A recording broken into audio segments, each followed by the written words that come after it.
So no, with no disrespect meant to anyone else, any other FOIA officer in on this call, but Amanda Kastl may be the hardest working FOIA officer in the state. So Fairfax County doesn't use the state's email system, but she's nonetheless mastered the Fairfax system and harnessed county employees to process, according to the county's annual report, 11,762 FOIA requests last fiscal year.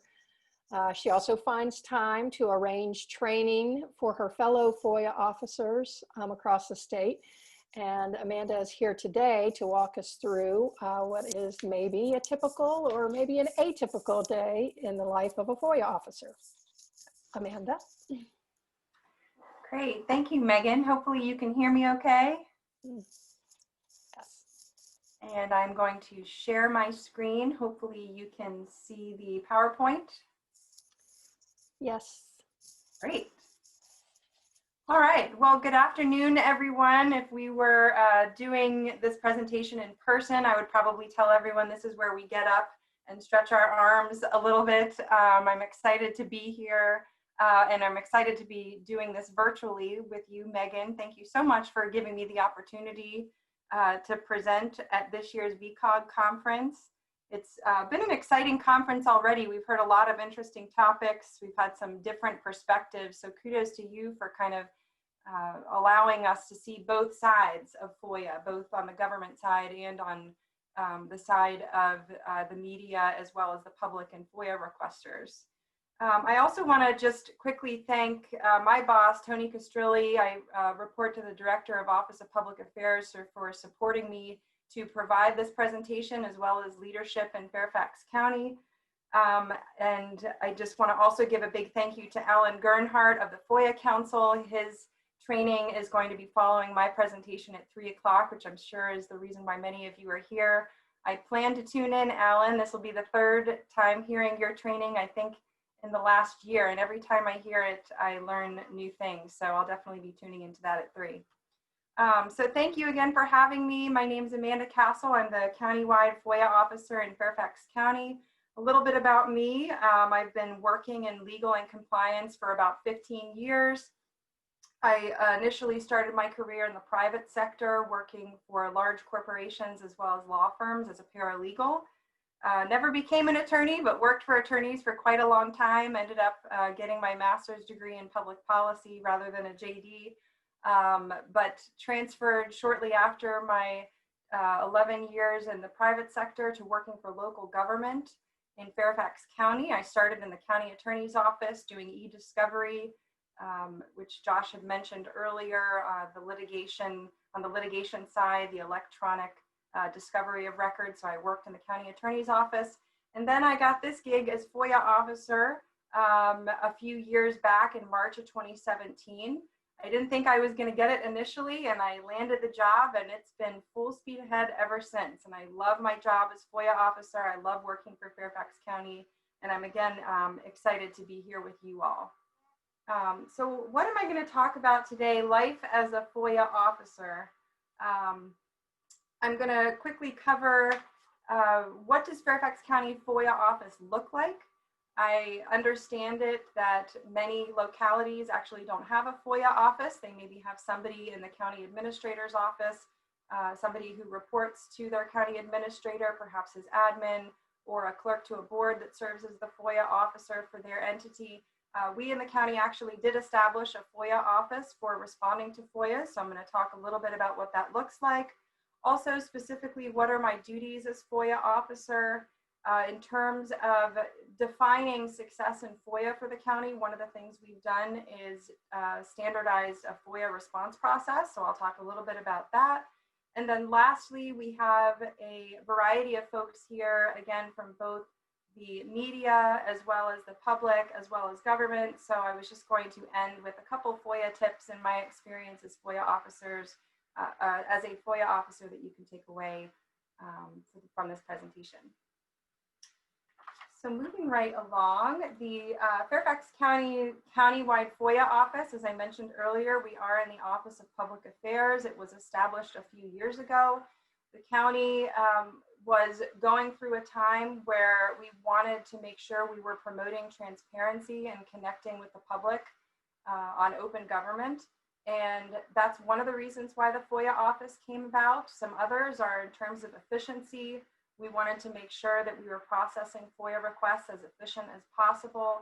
And then obviously, perhaps most importantly for some of our attorneys on here, compliance. We wanted to make sure that we were complying with the FOIA laws and other records laws for that matter. So we were established March of 2017. There's 3 of us in the FOIA office. On my team, I think I have the best FOIA team in the Commonwealth, Molly Shannon and Jessica Gonzalez. There's 3 of us, and we manage the county's FOIA process.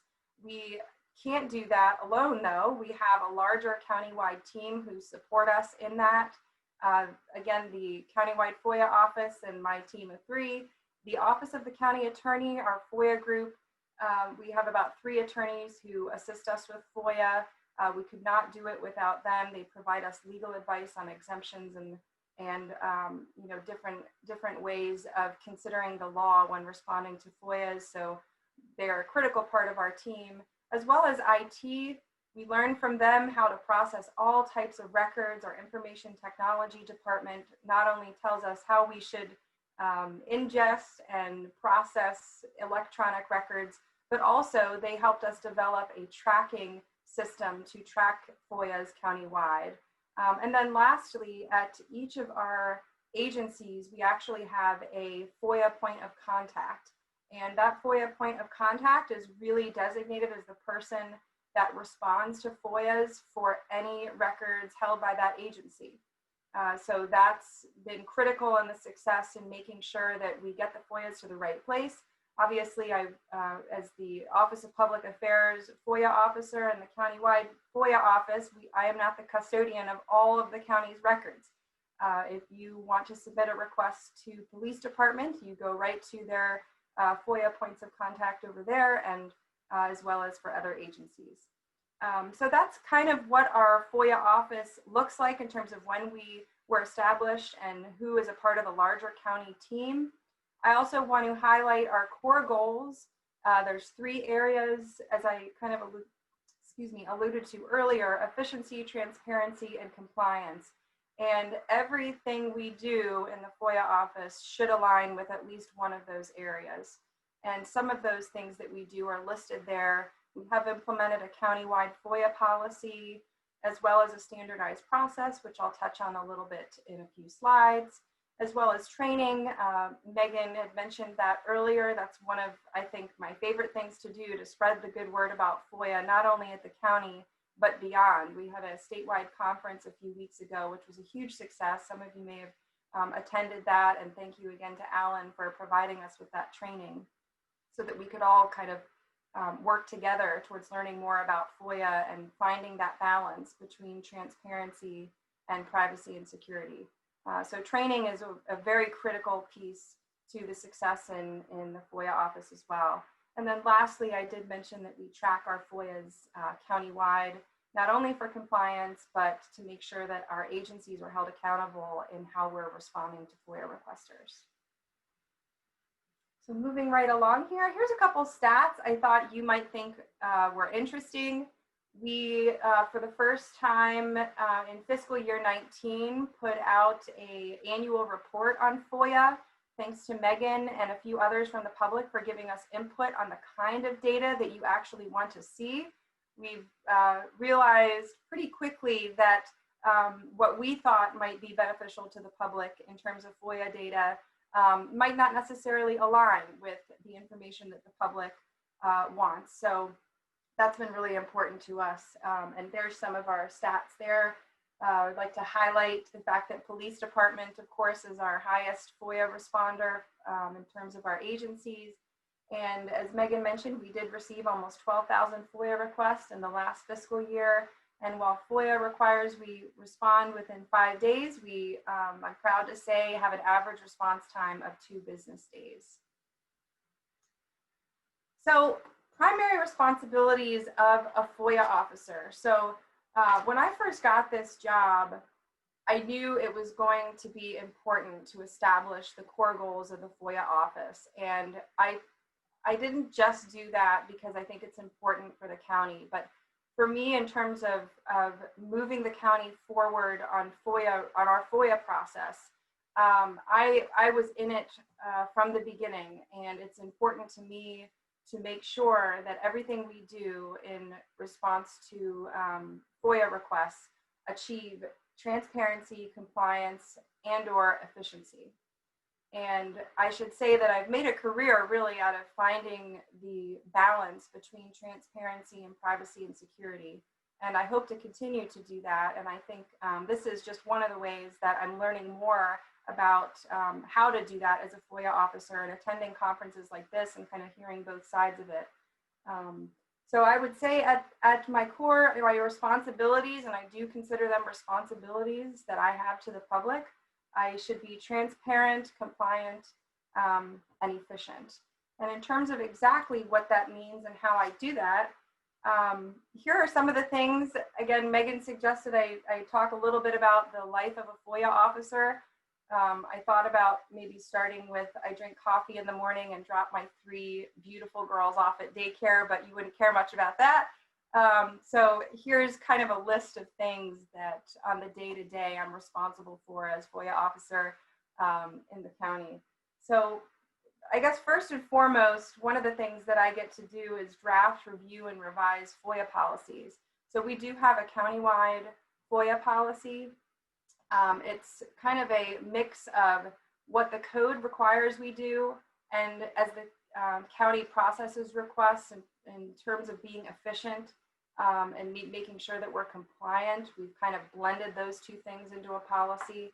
And we also help agencies define their process and review their policies as well. We also audit agencies' FOIA response processes. You know, a little bit of the carrot and the stick as a compliance officer. Many of our agencies are very proactive in making sure they're as efficient as possible, but that's just one way that we can make sure that our agencies are being held accountable in the FOIA response process, is conducting audits. And then also, as I mentioned earlier, conducting FOIA training, tracking FOIA requests. We've already talked about that. One of the things we talked about in the beginning of this conference especially was legislation. And I would say that's one of the funnest things I get to do as a FOIA officer as well. Whenever bills come out, I get to look at those and communicate with our legislative affairs folks on what the impacts of that legislation would have on the FOIA office in Fairfax County, as well as our FOIA response process countywide. And that's another thing that I get to do as FOIA officer in the county. And then also, I find it critically important for FOIA officers, as well as the public and FOIA requesters, to learn about the agencies for which you are requesting records. Learn the types of records they have, learn how those records are stored, learn the volume of those records, learn whether those records contain any exemptions, whether they're considered sensitive, whether it's under FOIA or other laws. That's something that I have found as a FOIA officer. When a FOIA request comes in for an agency's records, more often than not, I am familiar with which agency has those records and whether or not any exemptions might apply. And I think that has only allowed our process to become more efficient in the county. And then lastly, responding to FOIA requests. So yes, obviously as a FOIA officer, I have the opportunity to respond to FOIA requests as well. In fact, since we've been on this conference call today, I think I've had a handful of requests come in that I'll be getting to as soon as this presentation is done, to make sure that we respond to those folks. But that is also my job, to respond to FOIA requests, particularly those that are complex, if they involve multiple agencies, if they are very sensitive and have a lot of exemptions that might be applied. I coordinate that response with our attorneys as well as the agency custodian. So that's another thing that I do as FOIA officer. So earlier I had mentioned that as FOIA officer, I have 3 goals. One is compliance, one is efficiency, and one is transparency. And this is one way that I have found the balance between privacy and security and transparency can be achieved at the county level. And I think asking the right questions is one of the best ways to do that. So this is a chart. I just kind of brainstorm a couple of questions here that rather than asking, for example, what can we withhold? What records may be considered exempt? I think the question could be posed differently. I think it could be, what can we provide, and is the exemption discretionary? So, we were talking about COVID information earlier, and certainly we've received a number of FOIA requests for COVID information. And that is certainly one of the things that we look at. And the question that we ask when COVID requests come in is, what can we provide? And most of those exemptions that we consider obviously are not discretionary, but we have made sure that we're asking the right questions when those type of requests come in that have a really significant impact on the public. And just by way of another example here, I'm not going to go through all of these, but what can we charge? So I know this is one in the county. In terms of data, we actually had over 6,000 FOIA fee waivers in our last fiscal year. And in line with our county policy, we do suggest to agencies that they waive the cost of FOIAs if the cost is less than $50. At the end of the day, we conducted a cost-benefit analysis and learned pretty quickly that it actually costs the county more to collect FOIA requests that are less than $50, particularly those that are only $10 or $15. So rather than asking, what can we charge for this? What is considered allowable? Perhaps the question can be, does a fee waiver make sense in this case? Whether it's because the information is particularly relevant to the public and you want to be proactive in providing it, or perhaps the fee waiver makes sense because at the end of the day, as a locality, the cost benefit is such that even if you process the check, it's actually going to cost you more to do so. So I think in terms of achieving transparency in local government, one of the things we really need to do is ask the right questions. And that is not only at the beginning of the FOIA request, but when you're reviewing the records, when you are working with requesters. And that brings me to my next slide, which is looking at our standardized FOIA process. So in the county, we have simple FOIA requests and we have complex FOIA requests. And I'm sure many of you out there have your own way of referring to those type of requests. FOIA requests come in and perhaps they're seeking one record from one agency. Maybe that record is even already available online and no exemptions would apply. Well, that would obviously be considered a simple request. Those, we know exactly what the requester is looking for. They're very straightforward, they're very simple, and we provide those very quickly. On the other hand, there are some that are more complex. And with simple requests and complex requests, we do follow the standard process. The first step in that process is intake. So who is the FOIA requester? Where are they coming from? Is it a media organization? Is it a Virginia resident? Is it an out-of-state resident? Which, by the way, a quick highlight that in terms of our FOIA requesters, we did respond to 48% of requesters who came from out of the state. So in the county, we generally do not deny FOIA requests on the basis of residency. But that is nonetheless a question early on that we do consider. And then once we have an idea of who they are, we look at, okay, what are they requesting and which agencies might have that information. So once we have determined which agencies have that information, that agency then does a fee assessment. If the fee assessment is high and it's over $200, we do of course provide them with an advanced estimate, and we also ask them to pay in advance. If it's low, then more often than not, we proceed with the search. Once those records are collected, we review those records, Josh mentioned earlier, an e-discovery tool. We do have an e-discovery tool in the county. It gets a little tricky when you have data that's in Excel or a social media blog or post or comment or GIS information or all types of electronically stored information. We have to convert those records into a form that requesters can actually look at and review. So we review, we analyze, and then ultimately we produce those records and respond to the requester. And in the event that it is less than 200, as one last step in the process in some instances is to also collect those fees. So we knew in the county that early on, if we wanted to have an efficient process, then we needed to implement some change management. And starting in about 2017, in that first year, that's exactly what we did. And this is one of the ways that we did that was establishing a standardized FOIA process. And one of my jobs as FOIA officer is to continue to train agencies on really how to efficiently take a FOIA request from intake to response. I'm going to run through these two slides pretty quickly. I thought these might be interesting to you all. They are posted on VCOG's website. Or the conference website, that is. But many people think media are our top FOIA requesters. And that's not the case in the county. We receive FOIA requests from all types of individuals. Some of these you might be chuckling. I put nosy neighbors up there. I am probably one of those nosy neighbors who has submitted FOIAs in the past. But it isn't just media, it's county employees. It's engaged and active citizens like HOAs, it's realtors who want information on properties.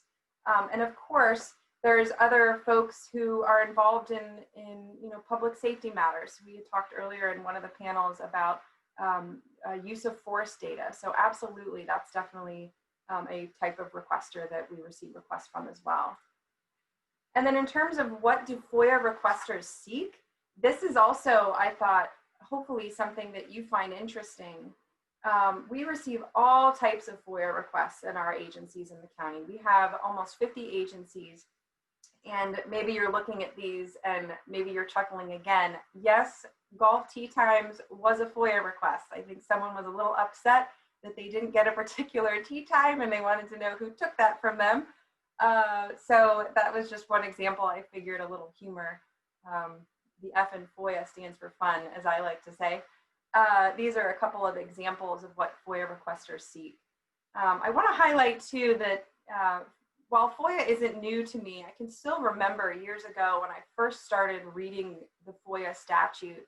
And on the surface, I didn't think I was going to be too surprised at what exemptions there might be, but I was. I didn't know that, for example, you can't FOIA who somebody votes for. We actually don't even have that record. Another example, salary information. I thought, oh, there's no way that the public could get access to that. Well, as many of you FOIA practitioners in the public know, that's obviously something you can get access to. Animal adopter contact information. I thought, no, there's no way that we would give that out. That would definitely be considered exempt. Well, so far it's not. That's another example of information that surprised me when I first started learning about FOIA. And then also another surprising example is if people request citizen contact information.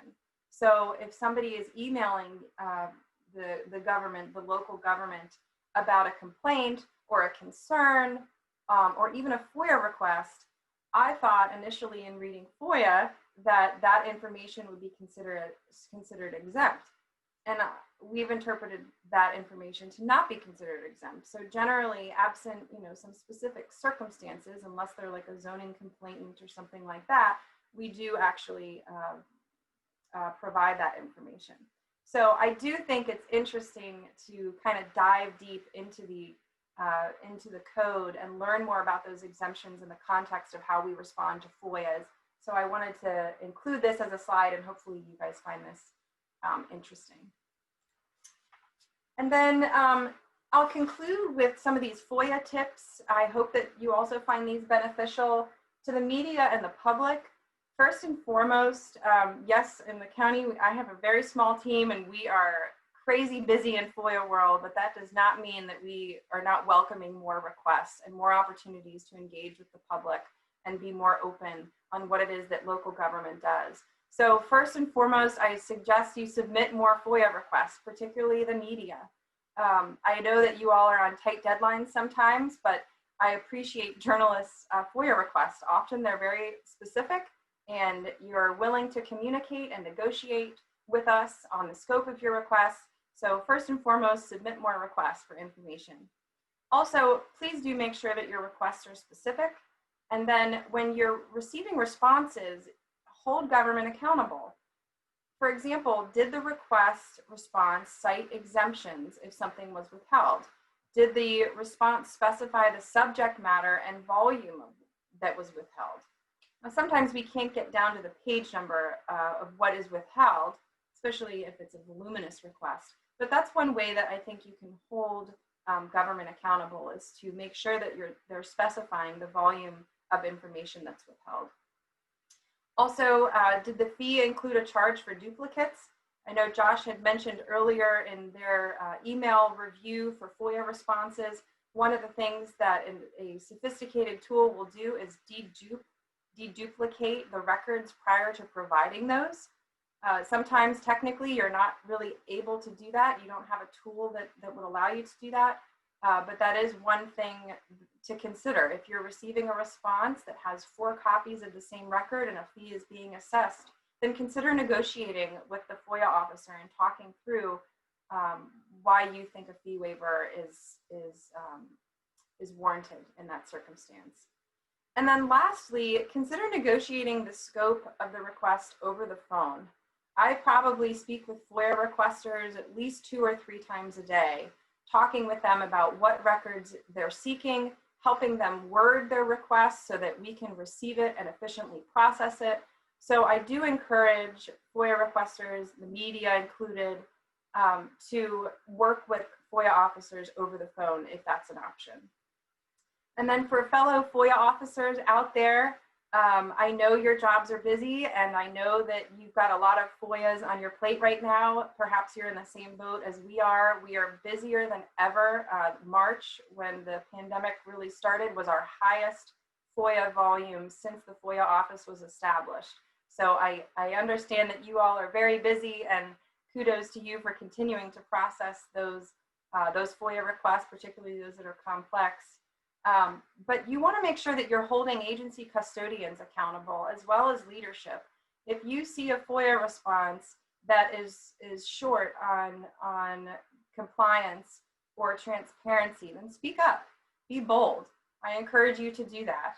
And luckily, my job in the Office of Public Affairs, I have wonderful support from my superiors on making sure that we are as transparent when we can be. And I think that's important too for fellow FOIA officers and state and local employees. Also, consider information versus records. So defining public records continues to evolve. A variety of requests have sought information that we kind of had to scratch our head and say, how are we going to provide that? Whether it's text messages or social media, GIS information, what have you, Teams messages, Teams videos, Zoom conference calls, whatever it is, figure out how you can produce that and make sure that that is done in an efficient way. And then, as I mentioned earlier, asking the right questions is always really important. And then implementing a standard process and policy. You don't want your agency custodians to receive a FOIA and just kind of shrug like, oh, we got another FOIA. Give them the tools that they need to respond to it. Implement a process so that they know when they come in exactly what they should do. And if they have those tools and those capabilities, then they'll be more confident in responding to that in an efficient, compliant, and transparent manner. And then lastly, implement a FOIA tracker. It doesn't have to be something sophisticated. It can be an Excel spreadsheet, one column for FOIA requester, one column for where their contact information, one column for what they're seeking, one column for what agency has records that they're seeking, one column for, and you can kind of think of the data that you have relating to each FOIA request when you track those. So those are my FOIA tips for both the media and the public and other FOIA requesters, as well as FOIA officers and state and local employees. And I just want to give a big thank you again to Megan for having me. I hope I didn't put people to sleep. I try to make FOIA fun, and hopefully you all found the fun FOIA factoids entertaining. So thank you so much again for having me. Thank you, Amanda. I do appreciate it. In case folks might not have known, Amanda received VCOG's Open Government Award for government this year. We were unable to give it to her back in March when we were supposed to have our conference. So instead I sprang it on her at the FOI day that she arranged with Alan Gernhardt and her fellow FOIA officers. And so it was a well-deserved recognition to Amanda.